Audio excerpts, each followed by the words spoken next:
Iran Israel যুদ্ধবিরতি কার্যকর, শেষ মুহূর্তেও দুই পক্ষের পাল্টাপাল্টি হামলা। ইসরায়েলকে কড়া হুঁশিয়ারি ট্রাম্পের। কাতারে মার্কিন ঘাঁটিতে ইরানি হামলার পর 4 দেশের সাথে বাংলাদেশের ফ্লাইট চলাচল বন্ধ, ভোগান্তিতে যাত্রীরা। আইন বিরোধী কর্মকাণ্ড সমর্থন করে না বিএনপি, বললেন রিজভী।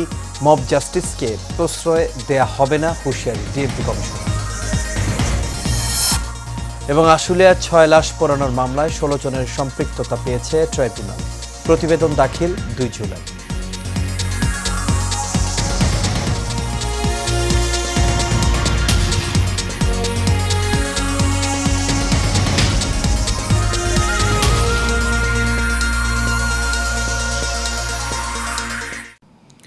সবাইকে স্বাগত এশিয়া নিউজে। দর্শক, পুরো সংবাদ জুড়ে আপনাদের সঙ্গে আছি আমি আনোয়ার রাজ। এতক্ষণ শুনছিলেন বিআরবি কেবল ইন্ডাস্ট্রিজ লিমিটেড সংবাদ শিরোনাম। এবার চলে যাচ্ছি পুরো খবরে। মধ্যপ্রাচ্যে ইরান ও ইসরায়েলের মধ্যে চলমান যুদ্ধ পরিস্থিতির জেরে কাতার, সংযুক্ত আরব আমিরাত, কুয়েত ও বাহরাইনে সাময়িকভাবে তাদের আকাশসীমা বন্ধ ঘোষণা করেছে। এর প্রভাবে বাংলাদেশ থেকে এসব দেশের সঙ্গে বাণিজ্যিক ফ্লাইট চলাচল বন্ধ রয়েছে। বিষয়টি নিশ্চিত করেছে হযরত শাহজালাল আন্তর্জাতিক বিমানবন্দর কর্তৃপক্ষ। সোমবার রাতে এক সংবাদ বিজ্ঞপ্তিতে জানানো হয়, সংশ্লিষ্ট দেশগুলোর বেসামরিক বিমান চলাচল কর্তৃপক্ষ এবং পররাষ্ট্র মন্ত্রণালয়ের বরাত দিয়ে এই সিদ্ধান্ত নেওয়া হয়েছে। এই অবস্থায় যাত্রীদের নিজ নিজ এয়ারলাইন্স অফিসে জরুরি ভিত্তিতে যোগাযোগ করে ফ্লাইট পুনর্নির্ধারণ কিংবা বিকল্প ব্যবস্থা নেওয়ার অনুরোধ জানানো হয়। আকাশসীমা বন্ধ হয়ে যাওয়ায় বিপাকে পড়েছেন বিপুল সংখ্যক প্রবাসী ও ট্রানজিট যাত্রীরা।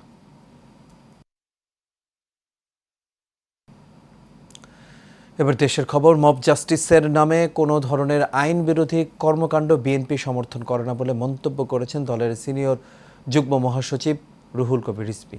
দুপুরে ব্রাহ্মণবাড়িয়া জেলা বিএনপির নবগঠিত কমিটিকে নিয়ে শহীদ প্রেসিডেন্ট জিয়াউর রহমানের সমাধিতে শ্রদ্ধা জানানোর পর এই কথা জানান তিনি। বলেন, ভোটারবিহীন নির্বাচনের জন্য সাবেক 3 সিইসির দায় থাকলেও আইনসম্মতভাবেই তাদের বিচার চায় বিএনপি। কাউসার আহমেদের রিপোর্টে বিস্তারিত। সাংগঠনিকভাবে দলকে আরও বেশি শক্তিশালী করতে সারা দেশের কমিটিগুলোকে ঢেলে সাজাচ্ছে বিএনপি। এই ধারাবাহিকতায় ব্রাহ্মণবাড়িয়া জেলা বিএনপির কমিটি গঠন করে দলটি। নবগঠিত এই কমিটিকে নিয়ে সাবেক রাষ্ট্রপতি ও বিএনপির প্রতিষ্ঠাতা জিয়াউর রহমানের সমাধিতে শ্রদ্ধা নিবেদন শেষে গণমাধ্যমের সামনে কথা বলেন রুহুল কবির রিজভী। বলেন, নির্বাচনের আগে সরকারের গুরুত্বপূর্ণ দায়িত্ব হচ্ছে দেশের আইন শৃঙ্খলা পরিস্থিতি ঠিক করা এবং মব জাস্টিসের মতো অবৈধ কর্মকাণ্ড বন্ধ করা। বাংলাদেশে আর কোন ধরনের মব জাস্টিস, আর কোন ধরনের বেআইনি কারো বাড়িতে আগুন দেওয়া, কারো বাড়ি ভেঙে ফেলা, কাউকে রাস্তাঘাটে অপমান করা, এই ধরনের ঘৃণ্য কাজের যাতে পুনরাবৃত্তি না হয় সেইটা এই সরকারকে লক্ষ্য রাখতে হবে। রিজভী অভিযোগ করেন, দেশে আবারও করোনার ভয়াবহতা বাড়ছে, কিন্তু সরকার কোনো কার্যকরী পদক্ষেপ নিচ্ছে না। সরকার যদি আপনার তীব্র না হয়, গতিশীল না হয়, তাহলে মানুষের নিরাপত্তা এবং মানুষের জীবন বাঁচবে না। আজকে ডেঙ্গুতে দক্ষিণ অঞ্চল মহামারী রূপ ধারণ করেছে, কিন্তু নিধনের কোনো ব্যবস্থা নেই। এ সময় জেলাটি থেকে আগত নেতাকর্মীরা নবগঠিত এই কমিটির কাছে তাদের প্রত্যাশার কথা তুলে ধরেন। আশা করি আগামী জাতীয় সংসদ নির্বাচনে ব্রাহ্মণবাড়িয়া জেলার যে 6টি নির্বাচনী এলাকা, এই 6টি নির্বাচনী এলাকায় ধানের শীষের মনোনীত প্রার্থীকে বিজয়ী করেই আমরা আমাদের ঘরে ফিরে যাব। আগামীতে তার উপর যে নতুন ভোটারদের জন্য একটি আগ্রহ পোষণ করেছে এবং সেই ক্ষেত্রে আমরা বিশ্বাস করি যে ব্রাহ্মণবাড়িয়া জেলা একটি সুন্দরভাবে একটি গঠন করে এবং রাজনীতি আগামী দিনের ভবিষ্যতে এগিয়ে যাবে। প্রত্যেকটি কর্মসূচিতে আলেম ওলামাদেরকে সম্পৃক্ত করে ব্রাহ্মণবাড়িয়া জেলা বিএনপি আরও শক্তিশালী হবে। জেলার সবগুলো আসন বিএনপির ভারপ্রাপ্ত চেয়ারম্যান তারেক রহমানকে উপহার দেওয়ার কথাও জানান নেতাকর্মীরা।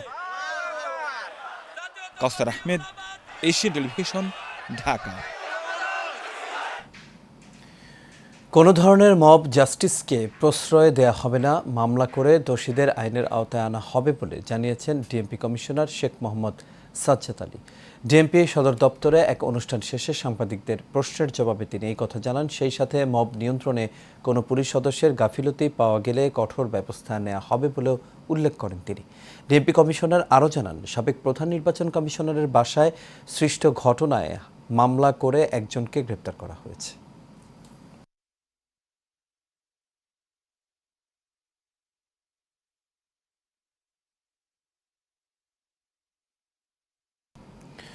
আশুলিয়ায় হত্যার পর 6 জনের লাশ পোড়ানো মামলায় 16 জনের সম্পৃক্ততা পেয়েছে আন্তর্জাতিক অপরাধ ট্রাইব্যুনালের তদন্ত সংস্থা।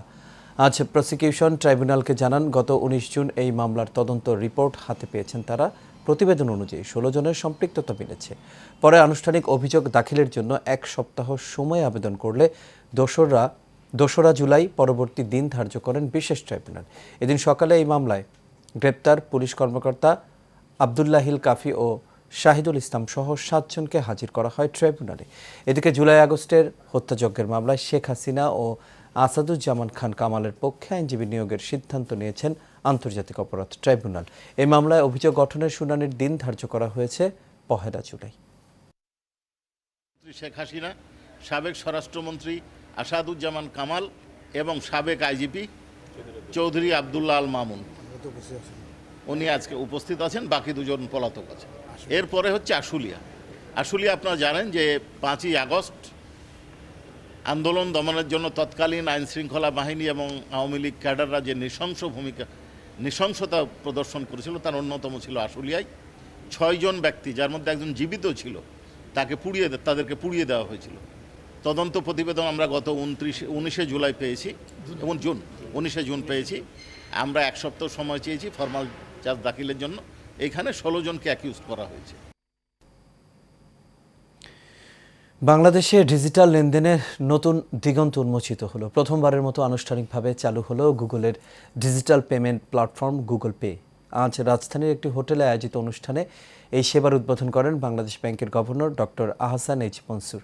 উদ্বোধনী অনুষ্ঠানে বাংলাদেশ ব্যাংকের গভর্নর বলেন, গুগলের digital payment platform Google pay চালুর মাধ্যমে ক্যাশলেস সোসাইটির দিকে আরও এক ধাপ এগিয়ে গেল বাংলাদেশ। অনুষ্ঠানে বিশেষ অতিথি ছিলেন মার্কিন ভারপ্রাপ্ত রাষ্ট্রদূত ট্রাসি এন জ্যাকসন ও সিটি ব্যাংকের ভাইস চেয়ারম্যান হোসেন খালেদ। এছাড়া উপস্থিত ছিলেন সিটি ব্যাংকের ব্যবস্থাপনা পরিচালক ও সিইও মাসরুর আরেফিন, গুগল পেমেন্টসের group product manager Shammi Quddus, Mastercard বাংলাদেশের country manager Mohammad Kamal, Visa card বাংলাদেশের কান্ট্রি ম্যানেজার সাব্বির আহমেদ সহ প্রতিষ্ঠানগুলোর ঊর্ধ্বতন কর্মকর্তারা। বিএনপির ভাইস চেয়ারম্যান আব্দুল আওয়াল মিন্টু বলেছেন, মব জাস্টিস কোনোভাবেই কাম্য নয়। যারা এর সাথে জড়িত তাদেরকে আইনের আওতায় আনার আহ্বান জানিয়ে তিনি বলেন, বিএনপির কোনো কর্মী যদি মবের সাথে জড়িত থাকে তাদের বিরুদ্ধেও ব্যবস্থা নেওয়া হবে। রাজধানীর উত্তরায় ডেঙ্গু প্রতিরোধ ও করোনা ভাইরাস প্রতিরোধে লিফলেট এবং 31 দফা বাস্তবায়নে লিফলেট বিতরণ অনুষ্ঠানে প্রধান অতিথির বক্তব্যে তিনি এই কথা বলেন। তিনি জানান, সংস্কার, বিচার কাজ ও নির্বাচনের প্রস্তুতি একই সাথে চলতে পারে। বিএনপির ভারপ্রাপ্ত চেয়ারম্যান তারেক রহমানকে শুধু বিএনপি নয়, দেশের প্রতিটি মানুষের কণ্ঠস্বর বলে মন্তব্য করেন আব্দুল আওয়াল মিন্টু। অনুষ্ঠানে বিশেষ অতিথি হিসেবে উপস্থিত ছিলেন ঢাকা মহানগর উত্তর বিএনপির যুগ্ম আহ্বায়ক কফিল উদ্দিন।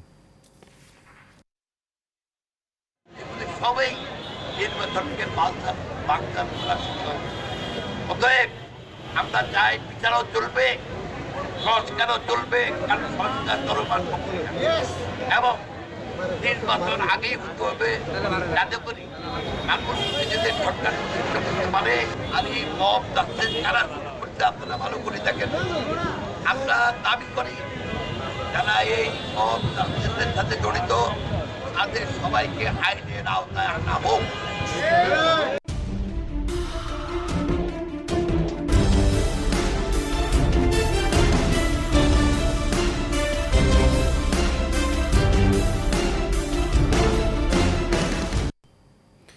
এবার সারা বাংলার খবর। সিলেট ও সুনামগঞ্জ জেলার সীমান্ত দিয়ে নারী শিশু সহ 39 জনকে পুশিন করেছে বিএসএফ। ভোরে সিলেট ব্যাটালিয়ন 48 বিজিবির অধীনস্থ নোয়াকোট ও মিনাটিলা বিওপির দায়িত্বপূর্ণ সীমান্ত এলাকা দিয়ে 6টি পরিবারের মোট 39 জনকে পুশিন করা হয়। দুপুরে এক সংবাদ বিজ্ঞপ্তির মাধ্যমে এই বিষয়টি নিশ্চিত করেছেন সিলেট ব্যাটালিয়ন 48 বিজিবির অধিনায়ক লেফটেন্যান্ট কর্নেল মোহাম্মদ নাজমুল হক।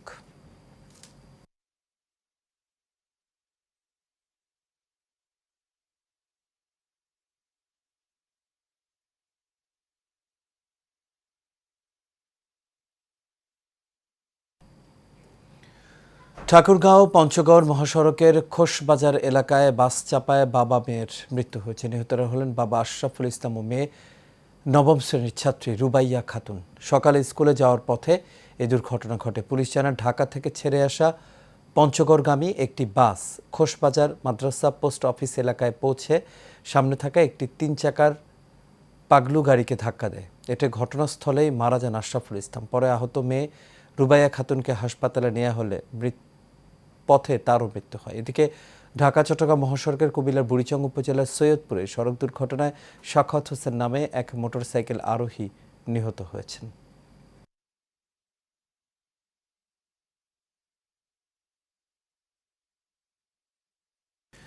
চাকরি স্থায়ীকরণের দাবিতে মিল্ক ভিটার মিরপুর কার্যালয়ে আন্দোলনে নেমেছেন দৈনিক মজুরি ভিত্তিক শ্রমিকরা। আন্দোলনরত শ্রমিকদের দাবি, শ্রমিক কর্মচারী ও কর্মকর্তাদের নিরলস প্রচেষ্টায় মিল্ক ভিটা বর্তমানে নিট মুনাফা অর্জনে সক্ষম হয়েছে। তারপরও দীর্ঘ 18 বছর ধরে তারা বৈষম্যের শিকার, অধিকার বঞ্চিত। বিগত স্বৈরাচারী সরকার তাদের কোনো দাবি দাওয়া পূরণ করেনি, তাই তাদের বিশ্বাস বর্তমান সরকার শ্রমিক কর্মচারীদের ন্যায্য অধিকার প্রতিষ্ঠায় কার্যকর পদক্ষেপ নেবে।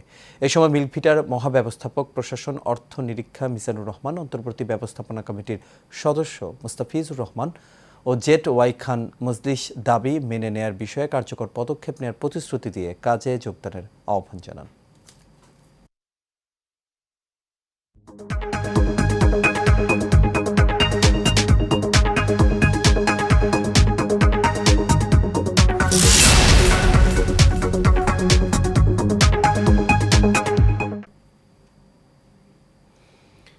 এবার বাণিজ্য সংবাদ।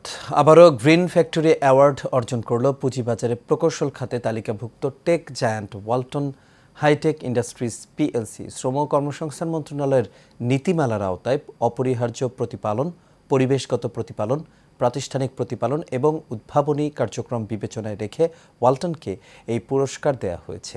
এই নিয়ে 2বার গ্রিন ফ্যাক্টরির স্বীকৃতি পেল ওয়ালটন। আজ রাজধানীর আব্দুল গনি সড়কের ওসমানী স্মৃতি মিলনায়তনে আয়োজিত এক অনুষ্ঠানে শ্রম উপদেষ্টা ব্রিগেডিয়ার জেনারেল অবসরপ্রাপ্ত ডক্টর এম সাখাওয়াত হোসেনের কাছ থেকে গ্রিন ফ্যাক্টরি অ্যাওয়ার্ড 2025-এর ক্রেস্ট ও সনদ গ্রহণ করেন ওয়ালটন হাইটেক ইন্ডাস্ট্রিজ পিএলসির additional managing director Mohammad Yusuf Ali.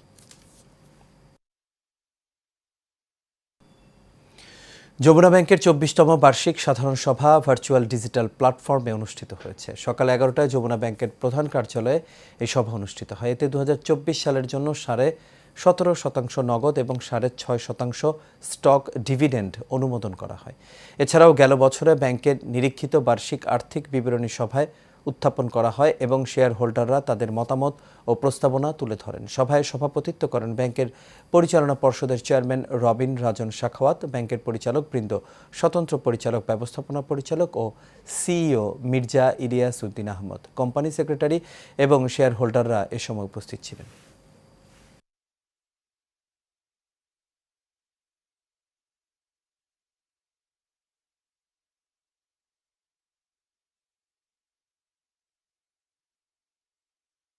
আর এর সাথেই শেষ করবে এশিয়ান নিউজ। তবে যাবার আগে বিআরবি কেবল ইন্ডাস্ট্রিজ লিমিটেড সংবাদ শিরোনামগুলো দেখে নেব দর্শক আরও একবার।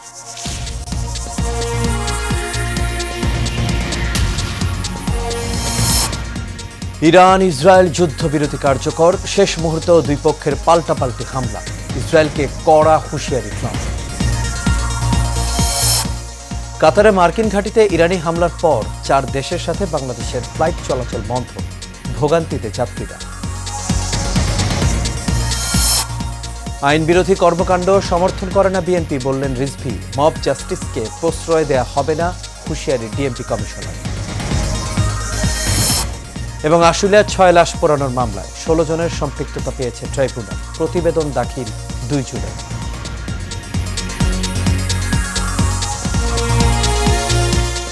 দর্শক, এই ছিল আমাদের এখনকার আয়োজনে। আমাদের পরবর্তী সংবাদ দেখার আমন্ত্রণ রইল। এতক্ষণ সাথে থাকার জন্য সবাইকে ধন্যবাদ।